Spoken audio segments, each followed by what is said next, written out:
petty officer's conviction for filing a false sexual assault report is upheld. And I just want to know who the hell names their kid Micole. So according to a military appeals court, they have upheld the conviction of a petty officer who went drinking, missed a pre-deployment class the next morning, asked her shipmate to bruise her up so that she could then falsely report being sexually assaulted to cover her tardiness. I wish I was making this up. I wish for a second I thought this was just a joke or a bad dream.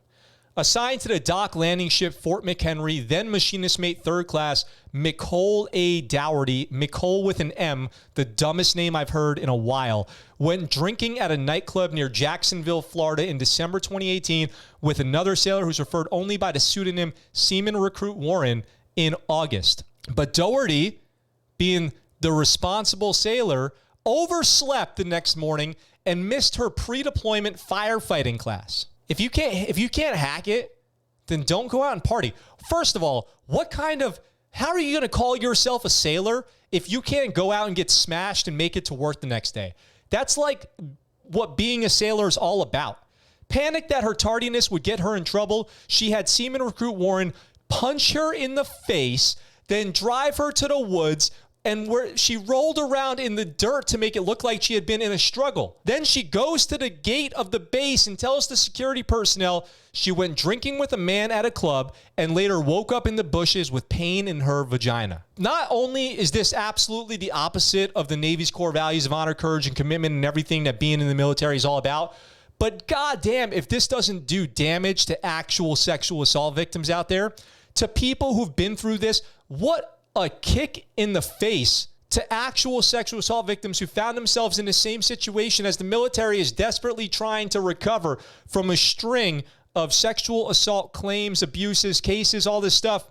And then this, which is just going to cast doubt on any actual victim out there. She reported the incident to NCIS, so she keeps going with it, and agents and forensic analysts spent more than 400 hours investigating the case, which probably adds up to, I don't know, hundreds of thousands of dollars of investigation time after extensively interviewing another sailor as a suspect, which means this other person, this dude, almost went to prison over this because she was late to work and collecting DNA and searching his cell phone and vehicle, which had to have been totally traumatic for this innocent person.